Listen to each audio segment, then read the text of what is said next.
Tout le monde annonce le bear market sur les cryptos. Ma vision, elle est toujours haussière sur Bitcoin, sur Ethereum et certains altcoins. Ce n'est qu'un niveau de retracement bien spécifique qu'on va analyser ensemble dans cette vidéo sur Bitcoin, sur Ethereum et je vais te faire une liste de certains altcoins qui sont toujours bons à prendre et je le répète avec de bons fondamentaux uniquement. On ne se jette pas sur n'importe quel altcoin, n'importe comment. Donc installe-toi tranquillement, on fait un point actualité, on fait un point graphique et j'espère que cette vidéo va te rassurer sur ta vision globale et long terme sur les cryptos. Donc installe-toi tranquillement comme moi et on se voit après le jingle. C'est parti.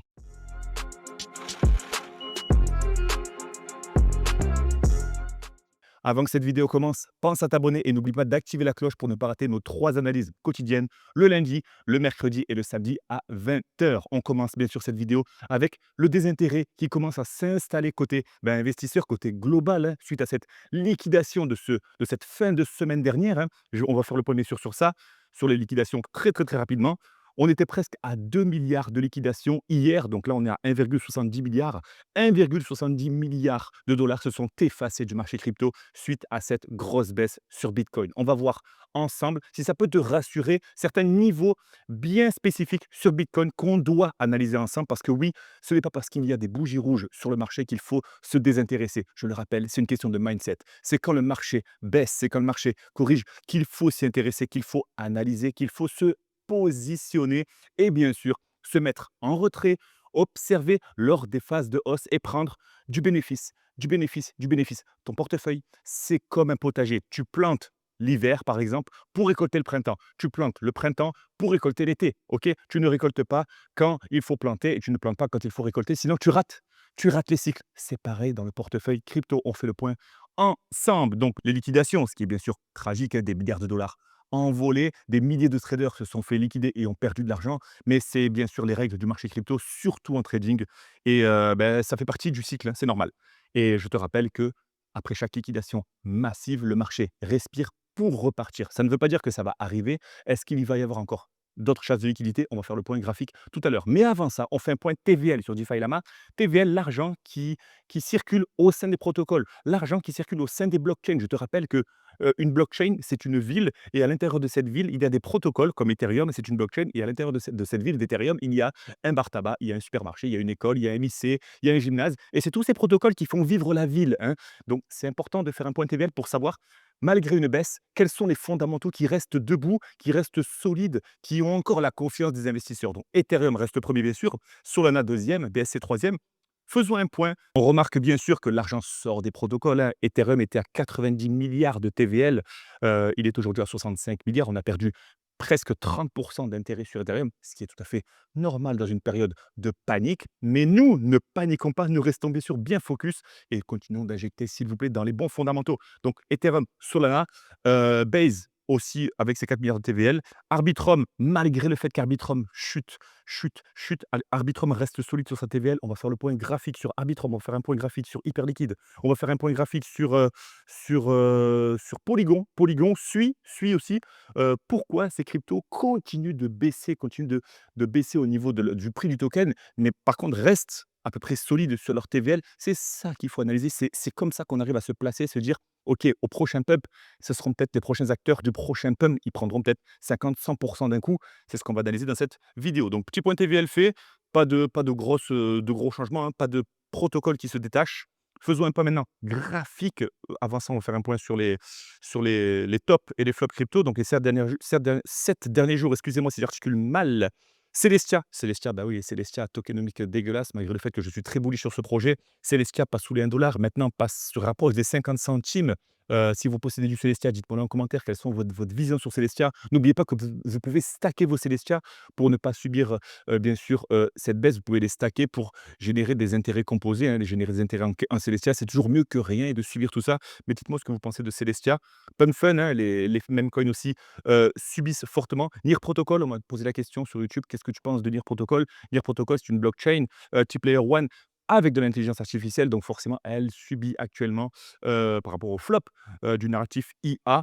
Optimus Layer 2 aussi, subit. Render subit aussi également. Injective aussi. Donc on va faire un point graphique sur ces cryptos, c'est important. Juste avant, on fait un point sur Bitcoin et Ethereum, c'est très, très, très important. La total market cap, vite fait ou pas? La total market cap, j'ai tracé une trendline. Donc la total market cap, c'est la totale, le marché global crypto pèse aujourd'hui 2,84 trillions de dollars avec un précédent ATH qui était le 6 octobre 2025, donc il y a un peu plus d'un mois, à 4,27 trillions, trilliards, peu importe comment on le dit, excusez-moi si je ne le dis pas bien. On a perdu depuis le précédent ATH 33% d'intérêt sur le marché crypto. 33% du marché crypto s'est envolé, est sorti et allé se réfugier, certes dans les obligations, certes dans les actions, mais il est sorti du marché crypto. On a perdu 33% de liquidité sur le marché crypto. C'est normal que les cryptos perdent en valeur. Quels sont les targets? Les targets baissières, bien sûr. Donc, la target support doit être au-dessus des 2,92 trillions de dollars. C'est très important de maintenir ce premier arrêt du retracement de Fibonacci depuis le bear market, depuis le bear market ATH. Une trendline tracée comme ça, avec plusieurs points de contact intéressantes aussi, qui relie bien sûr le premier arrêt de Fibonacci et le rebond sur la trendline. Pourquoi pas? Pourquoi pas? Mais bien sûr, si on casse le premier arrêt de Fibonacci, ça serait une baisse éventuelle d'encore environ 28, presque 30 pour aller chercher la zone de rechargement ultime aux alentours des 2,08 trilliards de dollars. C'est possible. On peut y aller. On peut y aller, on est baissier, on peut y aller. Mais il y a certaines zones de support à garder en tête. C'est comme ça qu'on analyse. Personnellement, j'ai rechargé hier du Solana et je vais vous expliquer pourquoi. Bitcoin très rapide, oui. Non, on est sur Ethereum. Donc Bitcoin, excusez-moi. Bitcoin 84 000 dollars. Où va-t-on sur Bitcoin? N'oubliez pas que lundi dernier, je vous ai partagé une vidéo sur l'analyse technique. On l'a faite aussi lundi dernier et mercredi dernier, je vous ai partagé une vidéo où on fait de l'analyse technique. Je vous ai dit que tout se joue maintenant. N'hésitez pas à aller voir aussi le témoignage de mon pote Rémi sur son parcours de formation. Rémi qui est un membre exemplaire et qui aide tous les autres membres. Bravo à toi Rémi, je sais que tu me regardes et on te passe le bonjour. Les 83 903,20 dollars sur Bitcoin doivent tenir. N'oubliez pas une chose, point graphique pour les personnes qui ne sont pas au courant, c'est que là nous sommes en bougie weekly. Une bougie égale une semaine. Ok, donc si je mets 4 bougies, ça fait environ un mois, 52 bougies, ça fait un an, etc. etc. Si je me mets en daily, si je baisse en unité de temps, ça, j'aurai, bien sûr des indicateurs qui seront moins, pertinents. Plus l'unité de temps est élevée, plus c'est pertinent. Où je veux en venir, c'est qu'il faut attendre que la bougie weekly, donc cette bougie de cette semaine, elle va clôturer, bon là, à l'heure où je tourne cette vidéo, dans 1 jour et 20 heures, donc dimanche à minuit, elle va clôturer, hein, pour, attaquer sa prochaine bougie. C'est là qu'on va voir si on clôture au-dessus des 83 903 dollars sur Bitcoin. Ça serait bonne nouvelle. Ça serait, je répète, bonne nouvelle. C'est pas, lancer les t-shirts en l'air et ça y est, c'est le bull run. Non, ça serait une bonne nouvelle. Ça voudrait dire que le premier arrêt de Fibonacci tient. Premier arrêt de Fibonacci tient, oui, excusez-moi, je parle un peu vite, mais je vais vous expliquer pourquoi par rapport au précédent pump de Bitcoin. Donc s'il tient, c'est une bonne nouvelle et on pourrait envisager, bien sûr, un rebond. J'ai pas dit un rebond comme ça, hein. On n'est pas, dans le monde des bisounours, pourquoi pas? Mais par contre, un petit tac, et aller chercher un nouvel ATH. Pourquoi je vous dis ça? Parce que les précédents cycles, c'est ce qui s'est passé. Regardez-moi ça. Et là, vous allez vous dire, mais le retracement de Fibonacci, c'est hyper puissant. Si tu veux en savoir plus sur le retracement de Fibonacci, tu me laisses un commentaire et je t'envoie directement tes accès en message privé ou en direct pour que tu puisses accéder à la formation et devenir, comme Rémi, un investisseur rentable. N'hésite pas à aller voir son super témoignage. Donc Bitcoin, on est directement sur ATH. Je te fais un petit Fibonacci. Hop, très rapide, regarde. Depuis le précédent ATH, hein, donc c'était un précédent ATH à 74 000 dollars en février, le premier arrêt de Fibonacci a tenu. Le premier arrêt de Fibonacci après correction, il a tenu pour repousser. Tu le vois comme moi. Hein. Donc ATH, premier arrêt de Fibonacci qui tient, pump. Jusque-là, tout va bien. On continue? On continue. Allez, on continue. On refait ici. ATH, premier arrêt de Fibonacci, retracement, premier arrêt de Fibonacci, on pump. Et là, bah, les cycles se suivent, mais ne se répètent pas forcément. Mais je me dois de vous le partager. Je ne suis pas là pour vous vendre du rêve, mais je ne peux pas crier au bear market, malgré le fait que je mette des vidéos de bear market, excusez-moi, mais c'est assez putaclic, oui, je sais. Mais sachez que je suis toujours bullish sur Bitcoin, je serai toujours bullish sur les cryptos, toujours bullish sur le numérique. Et aujourd'hui, on ne peut que se dire, allez, on garde ce support en tête et on attend et on avise. J'ai rechargé encore hier certaines cryptos et c'est pour ça que je vous partage tout ça. Je recharge uniquement sur des supports. Bien sûr, si le premier arrêt Fibonacci ne tient pas et qu'il y a sentiment de panique générale, oui, ça serait la voie aux 57 000 dollars sur Bitcoin et ça serait vraiment ça serait catastrophique, hein, sur Bitcoin, sachant que, on n'a pas de mauvaises nouvelles côté fondamentalement parlant. Sur Bitcoin, on n'a pas de hack sur Bitcoin, on n'a pas de problème dans le protocole, on n'a pas de technologie quantique qui veut absolument, exterminer Bitcoin. Pour l'instant, on n'a pas de bon, oui, on a des contextes géopolitiques, oui, des guerres commerciales entre la Chine et les États-Unis et cetera. Oui, ce qui est tragique, mais pour l'instant, pas de grosse mauvaise nouvelle. Les protocoles continuent d'attirer de la liquidité et c'est pour ça qu'il faut rester bullish, OK? C'est important et restez patient. Restez patient, ne vendez pas vos cryptos en perte, s'il vous plaît. Épisode mindset terminé. Donc voilà, les 83 903 ça serait un cycle parfait. Regardez, boum, premier arrêt, tout simplement. Merci, au revoir, fermez la boutique et encaissez avec moi. Si vous avez des questions sur l'analyse technique, posez-moi-les en commentaire, s'il vous plaît. On en parle, ça me fait plaisir. Un point sur Ethereum qui est très important. Ethereum, plus court terme, bon, court terme, moyen terme, j'ai envie de vous dire, on est dans une zone assez intéressante. La zone de rechargement sur Ethereum, depuis le dernier retracement du pump du 7 avril jusqu'à la TH, on est en zone de rechargement au 2749,45. C'est une zone assez spécifique aussi, hein, comme on l'a mentionné sur Bitcoin ici. Sauf que là, elle est plus long terme sur Bitcoin. Regardez, les 61,8, ils sont là. Mais là, on est sur Ethereum en plus moyen terme.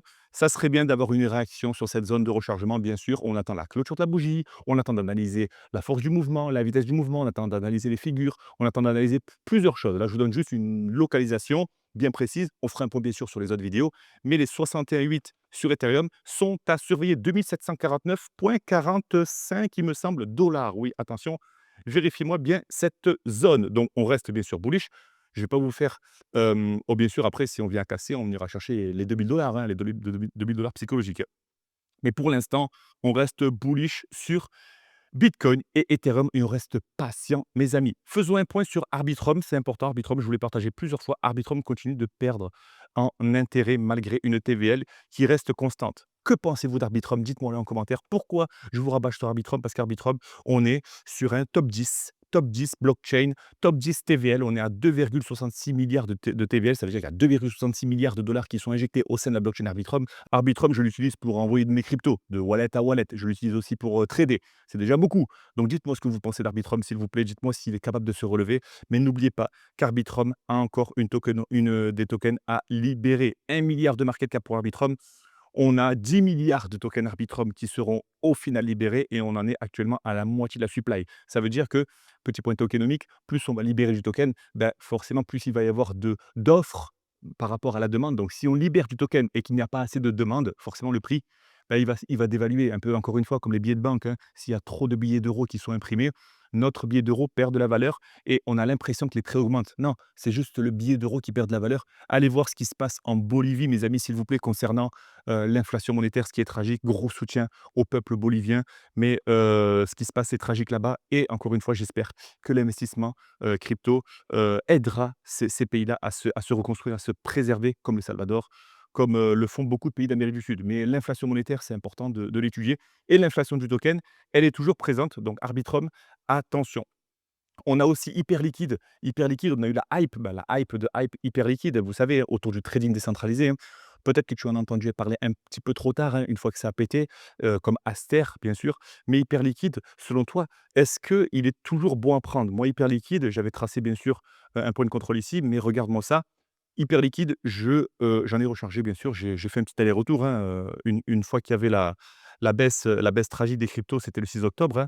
J'avais fait un petit 40-50 je pense, j'étais très content et là, j'attends toujours s'il retourne en zone de rechargement aux alentours des 28,62 $ sur Hyperliquid et bien sûr, je mettrai une target aux alentours de 37-38 comme d'habitude. Moi, ça ne change pas. Les ordres sont déjà placés aux alentours des 28,9 $ pour ma part. Après, dis-moi en commentaire ce que tu en penses d'Hyperliquid, mais moi, je reste bullish sur ça. Chainlink, l'acteur numéro un du développement de la blockchain, il n'y aura pas de blockchain, de développement de l'écosystème sans Chainlink. Chainlink est un indispensable. Mais Chainlink n'est pas un token déflationniste, pas comme Bitcoin, pas comme Tao, pas comme BNB. Donc, je te conseille d'abord de checker le projet. Mais Chainlink, on a touché un support assez intéressant aux alentours des 12 $. Les 10 $ psychologiques sont toujours bons à prendre, mais 12 $, on est sur un super bon prix pour Chainlink. Ne me sortez pas vos prix du bear market. J'ai acheté du Chainlink dans cette période de bear market. C'est ici que je me suis le plus blindé. Mais les gars, arrêtez de penser à 5 $ sur Chainlink, 4 $. Si on y retombe, tant mieux. Mais pour l'instant, restez bullish sur Chainlink et on est toujours sur des bons prix pour accumuler. pour accumuler, ne l'oubliez pas. Petit point XRP, je sais que ce projet divise encore une fois, mais on n'est pas là pour parler discussion de buvette PMU, on est là pour parler fondamentaux, on est là pour gagner de l'argent mes amis, je suis là pour spéculer avec vous, gagner de l'argent sur les variations. XRP, il y a le prochain, la demande d'ETF qui a été déposée. Donc, dites-moi ce que vous en pensez par rapport à XRP, demande d'ETF, accepter, pas accepter, institution, banque, vous savez comment ça se passe, hein, les injections de liquidités vont être massives et continuent sur les ETF. Mais dites-moi ce que vous en pensez d'XRP. On est sur un très bon support aux alentours des 1,92 $. Les 2 $ tiennent hein, sur XRP. Donc, intéressant, regardez ce petit support. Pour l'instant, a l'air de tenir. Pour l'instant, a l'air de tenir. Dites-moi ce que vous pensez d'XRP. Je ne m'ai pas rechargé personnellement, mais si vous continuez de recharger sur ces fondamentaux, vous risquez beaucoup moins que si vous vous lancez sur des technologies, un peu moins capitalisées comme Algorand, comme XDC, comme XLM et cetera. Donc restons sur les gros fondamentaux mes amis. AAVE, très important AAVE, donc j'ai fait une petite trendline dessus. AAVE, on est sur de la banque décentralisée. À AAVE, tu deviens ta propre banque. Tu pourras emprunter, stacker, heu, prêter de l'argent également. Donc AAVE, belle trendline aux alentours des 157 $. Dites-moi ce que vous pensez d'AAVE. Est-ce que vous en possédez? Et pourquoi? C'est important. Pourquoi? Pas parce que j'aime bien le logo, mais pourquoi? AAVE est un des acteurs aussi du développement, de la finance décentralisée. Petit point Polygon, j'étais assez bullish dessus, hein. Je vous dis, j'en ai possédé, plusieurs dizaines de milliers, lors du précédent bull run. J'en ai pas assez vendu, je pense forcément, hein, comme tout le monde. Mais, Polygon, j'en possède depuis le précédent bear market et cetera et c'est dur au niveau de la TVL de Polygon. Malgré le fait qu'il se développe, hein, j'ai vu que Revolut, c'est Revolut qui utilise Polygon maintenant. Ça continue sur le développement. Mais, le prix ne reflète pas l'évolution du protocole et les futures associations. Donc dites-moi ce que vous pensez de Polygon, si vous avez capitulé ou pas. Si on avait fait le point sur une précédente vidéo, Uniswap, toujours bon à prendre, 6 $ 4. On a Tao Bitensor, je sais que ça vous intéresse. Tao, on a cassé les 300 hein, qu'on avait annoncé déjà.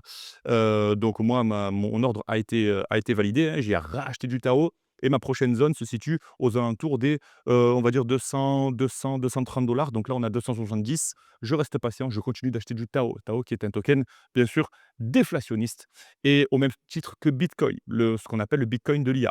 Qu'est-ce qu'on a également? On a, oui, un petit point sur Render. Je sais que ce projet, divise Render. On est sur du partage, de puissance, de calcul, d'accord? On va pouvoir monétiser sa puissance de calcul, via le secteur DeepIn, hein, le narratif DeepIn. Mais, depuis que Render a migré sur l'écosystème Solana, c'est vrai qu'on voit un gros désintérêt, surtout pour les DeepIn et surtout pour le secteur de l'IA. Dites-moi ce que vous pensez de Render.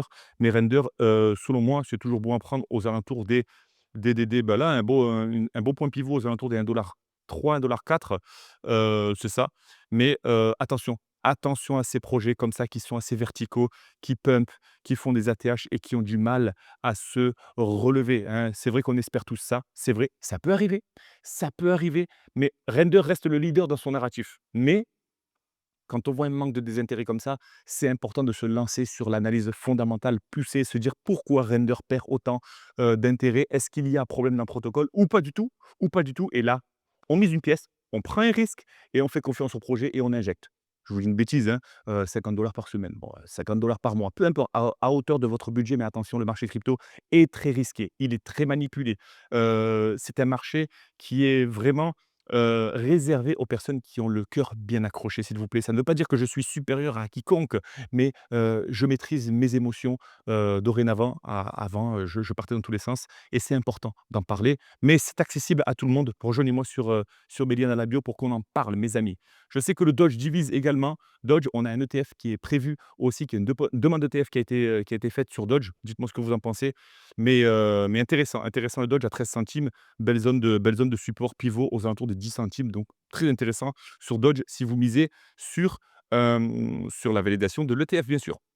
On a Syrup qui a très, très fortement corrigé. Syrup, on est sur un protocole RWA, tokenisation d'actifs réels, c'est de la DeFi ça et crédit tokenisé, excusez-moi et Syrup, anciennement Maple, très intéressant en zone de rechargement aux 31 centimes avec une belle mèche, une belle mèche, excusez-moi, hein, parce que oui, pour vous, une belle mèche, c'est vert, mais pour moi, une belle mèche, c'est rouge, bien comblé de un beau déséquilibre et belle zone aux alentours des 29 centimes. Très bon à prendre Syrup si vous avez étudié le projet. On a fait un point, je pense, après tout corrige, hein, ouais, Jupiter aussi, Jupiter, un protocole, sur Solana, hein, le DEX numéro 1 sur Solana, hein, 23 centimes, toujours bon à prendre. Ionet aussi, Akash également. La Bitcoin dominance toujours à 59%. Je pense qu'on a fait un point sur les altcoins intéressants à aller checker. Injective, on n'en a pas parlé, mais Injective continue de souffrir. Injective, moi, j'en ai acheté plusieurs centaines, hein, voire pas milliers, mais plusieurs centaines récemment, parce que j'ai toujours confiance en ce projet. Mais le secteur DeFi souffre comme tout le monde. Mais en plus de ça, les cryptos sur l'écosystème Cosmos souffrent davantage. Faites-moi un petit commentaire sur les cryptos que vous possédez de l'écosystème Cosmos, dites-moi ce que vous en pensez. Mais Injective, j'arrête d'injecter. J'arrête d'injecter de l'injective, voilà, parce que j'estime que c'est assez et je préfère, limiter le risque et me projeter sur les cryptos top 10. Voilà. Je pense qu'on a fait un petit point.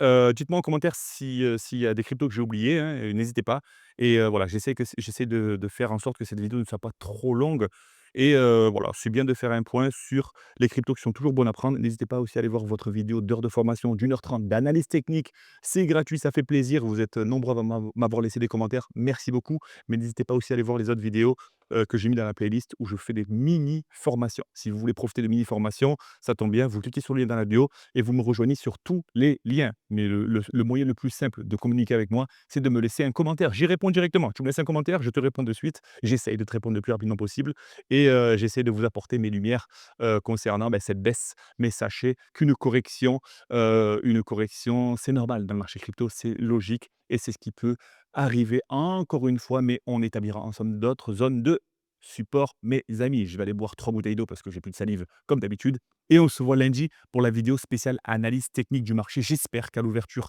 ce lundi-là, on aura de bonnes nouvelles, sur le marché, traditionnel, boursier et ensuite crypto. Analysez-moi toutes les zones qu'on a vues ensemble, mettez des alertes et on se voit directement dans les commentaires, mes amis. Portez-vous bien, passez un excellent, milieu de week-end, fin de week-end. Bon appétit si vous êtes à table et passez de bonjour à toute la famille. Profitez, c'est très important. On se voit lundi. À très vite les amis.